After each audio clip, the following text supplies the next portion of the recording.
Gujarat number 1 engineering university Sankalchand Patil university.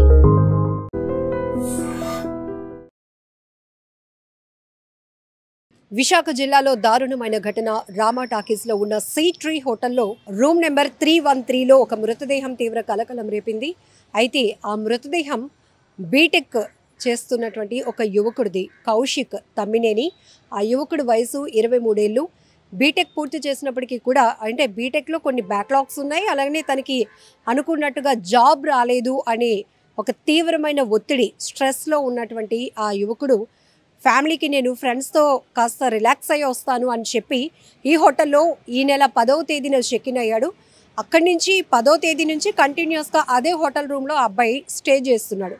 అయితే నిన్న friends, family members ఉదయం నుంచి కాల్స్ చేస్తున్నా కూడా కౌశిక్ ఫోన్ లిఫ్ట్ చేయట్లేదు అనేటటువంటి ఒక భయంతో ఫ్రెండ్స్కి అప్రోచ్ అయ్యారు పేరెంట్స్. ఆ తర్వాత ఫ్రెండ్స్ కూడా ఆ హోటల్కి వెళ్ళి, మా ఫ్రెండ్ ఫోన్ లిఫ్ట్ చేయట్లేదు, ఆ రూమ్కి మమ్మల్ని పంపండి అంటే, అయ్యా ఈ వేలో మేమైతే పంపించలేం, మీరు ఏదైనా ఒకవేళ డౌట్ అయితే కనుక పోలీసుల్ని అప్రోచ్ అవ్వండి, వాళ్ళ ద్వారా మేము చేస్తాము, ఈలోపు మేము కూడా చెక్ చేస్తామని ఆ హోటల్ సిబ్బంది చెప్పడం జరిగింది.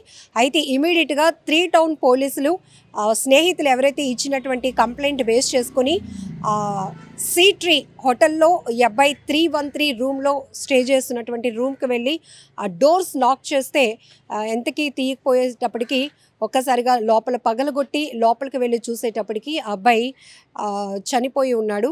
అయితే పాయిజన్ తీసుకున్నాడు అని పోలీసులు ప్రాథమికంగా అయితే ఒక నిర్ధారణకు వచ్చారు. అక్కడ ఒక సూసైడ్ నోట్ కూడా పోలీసులు గుర్తించడం జరిగింది. అందులో తన పెయిన్, తన స్ట్రెస్ ఏంటి, తను ఎందుకు ఆత్మహత్య చేసుకోవాలి అనుకుంటున్నాడు, ఇవన్నీ కూడా కారణాలు రాస్తూ చెప్పాడు. సో అయితే ఈ ఫ్యామిలీ, ఈ తమ్మినేని కౌశిక్ కుటుంబం విశాఖపట్నంలోనే ఉంటుంది. గత 10 రోజుల క్రితమే వాళ్ళు కాకినాడకు షిఫ్ట్ అవ్వడం జరిగింది. అయితే కొద్ది రోజుల పాటు ఫ్రెండ్స్తో నేను ఇక్కడ స్టే చేసి వచ్చేస్తాను అని ఆ పేరెంట్స్కి చెప్పడంతో వాళ్ళు కాకినాడ వెళ్ళిపోయారు. కానీ ఈ అబ్బాయి ఈ హోటల్లో మాత్రం 10 రోజులుగా తను స్టే చేస్తున్నాడు. ఎందుకంటే హోటల్ మేనేజ్మెంట్ రిసెప్షన్లో ఉన్నటువంటి చెక్ ఇన్ డీటెయిల్స్ చూస్తే కనుక ఈ నెల 10వ తేదీన మధ్యాహ్నం 1:40 ప్రాంతంలో అబ్బాయి రూమ్ తీసుకోవడం జరిగింది. అయితే ఈ రోజుకి 9 రోజులు గడుస్తోంది. నిన్నటి నుంచి కూడా కంటిన్యూస్గా ఫ్యామిలీ మెంబర్స్ కానీ ఫ్రెండ్స్ కానీ ఫోన్ చేస్తున్న అబ్బాయి లిఫ్ట్ చేయటం లేదు. ఒక్కసారిగా వాళ్ళకి డౌట్ రావడంతో పోలీసులకు కంప్లైంట్ ఇస్తే పోలీసులు వెళ్ళి చూసేటప్పటికి అబ్బాయి అప్పటికే చనిపోయి ఉన్నాడు, పాయిజన్ తీసుకున్నట్టుగా కూడా పోలీసులు నిర్ధారించారు. ఏది ఏమైనా చాలా బాధాకరమైన విషయం. ఇప్పటికే తనకి జాబ్ రాకపోతే ఇంకొకటి ఏదైనా ట్రై చేయాలి. ప్రతి ఒక్కరికి జాబ్ రాలేదనే ఒక కారణంతో అర్ధాంతరంగా బలవన్మరణానికి పాల్పడాలి అనుకుంటే ఇంక ప్రపంచంలో ఎవరు మిగలరేమో.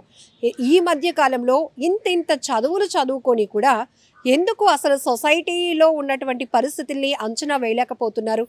ఒకటి ఫెయిల్ అయితే ఇంకొకటి సక్సెస్ వైపు వెళ్ళటానికి ఎందుకు ఇంకొక స్టెప్ తీసుకోలేకపోతున్నారు? ఎందుకు వాళ్ళని వాళ్ళు స్ట్రాంగ్గా చేసుకోలేకపోతున్నారు అనేది కూడా ఇక్కడ మనం మాట్లాడుకోవాల్సినటువంటి విషయం. ఒక్కసారి ఇలా బలవన్మరణానికి పాల్పడే ముందు నేను లేకపోతే నా పేరెంట్స్ ఏమైపోతారు, నా తమ్ముడు ఏమైపోతాడు అని అబ్బాయి ఆలోచన చేసుంటే కూడా చాలా బాగుండు. కానీ చుట్టూ ఫ్రెండ్స్ కూడా ఉన్నారు, వాళ్ళు కూడా ధైర్యం చెప్తారు, ఇది కాకపోతే ఇంకొకటి ట్రై చేయరా, అక్కడ సక్సెస్ అవుతామేమో, మంచి జాబ్ వస్తుందేమో అని. బట్ ఎందుకు ఒక్కసారిగా డిప్రెషన్లోనికి వెళ్ళిపోతున్నారు?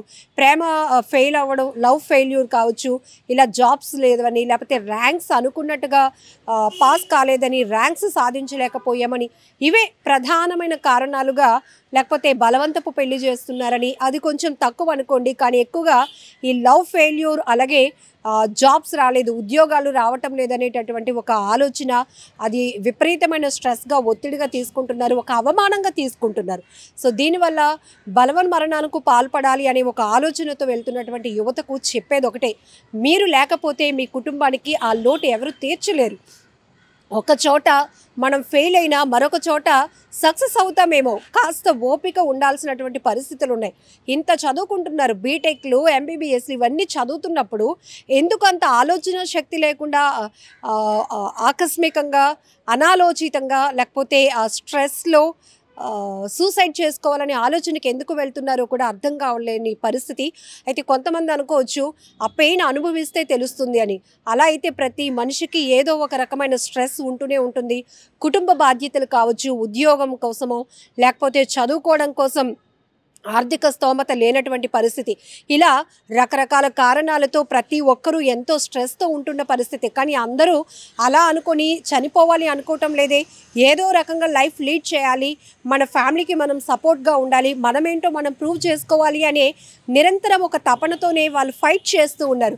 మరి వాళ్ళని ఎందుకు వీళ్ళు ఇన్స్పిరేషన్గా తీసుకోవటం లేదు అర్థం కావటం లేదు. కానీ ఒకటే, ఇలాంటి ఆత్మహత్యలకు వెళ్ళాలి అనే ఆలోచన ఇప్పటికే ఎవరికైనా ఉంటే గనుక మార్చుకోవాల్సిన పరిస్థితి. మీ పైన ఆధారపడినటువంటి కుటుంబం ఇప్పటి వరకు మిమ్మల్ని కంటికి రెప్పలా చూసుకొని మీరు ఏం చదవాలి, ఏం చేయాలనుకుంటున్నారో దానికి తగ్గట్టుగా వాళ్ళ లైఫ్ని కూడా సాక్రిఫైస్ చేసి ఎఫర్ట్ చేసినటువంటి పేరెంట్స్ పరిస్థితి ఒక్కసారి ఆలోచించండి. మీరే లేకపోతే మీ తల్లిదండ్రులు బ్రతకగలుగుతారా? ఆ పెయిన్ ఎవ్వరూ తీర్చలేరు. ఎవరు ఎన్ని ఓదార్పు మాటలు చెప్పినా వాళ్ళు మాత్రం ఓదార్చడం, వాళ్ళ కన్నీళ్లు తొడవటం మాత్రం చాలా కష్టమైన పరిస్థితి.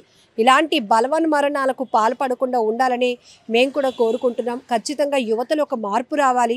ప్రతిదీ పట్టుదలతో సాధించి ఎన్నో సక్సెస్ స్టోరీలు మనం చూస్తూ ఉంటాం. ప్రతి ఒక్కరూ ఫస్ట్ అటెంప్ట్లోనే విజయం సాధించే వైపు, లేకపోతే లైఫ్ సక్సెస్ఫుల్గా లీడ్ చేసిన వాళ్ళు చాలా తక్కువ మంది.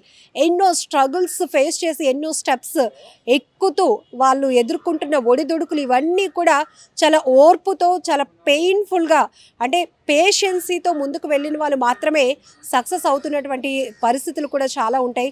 ఇలాంటి పరిస్థితులు మీరు ఉన్నప్పుడు, బాగా ఒత్తిడిగా ఉన్నప్పుడు, నేను ఎవరితో షేర్ చేసుకోలేకపోతున్నాను, పేరెంట్స్కి భారంగా ఉండకూడదు, ఫ్రెండ్స్ అందరికీ జాబ్లు వచ్చేసాయి, నేను ఒక్కనే జాబ్ లేకుండా ఉన్నాను, లేకపోతే నేను ప్రేమించిన అమ్మాయి ఇష్టపడటం లేదు, నన్ను పెద్దవాళ్ళు పెళ్ళి ఒప్పుకోవట్లేదు, ఇదంతా ఒక ఆలోచన రైటే. మీరు అనుకునేది జరగకపోతే ఇక తనువు చాలించాలి, బలవన్మరణాలకు పాల్పడాలి అనే ఆలోచన మాత్రం చాలా అనాలోచితమైనది.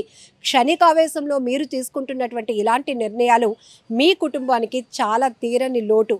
మీకోసం మీ ఫ్రెండ్స్ కూడా అంతే బాధపడుతూ ఉంటారు. మీ తల్లిదండ్రులు ఏడుస్తున్న, ఆ పేరెంట్స్ ఏడుస్తున్నటువంటి రోదన మాత్రం వర్ణనాతీతం అని చెప్పాలి.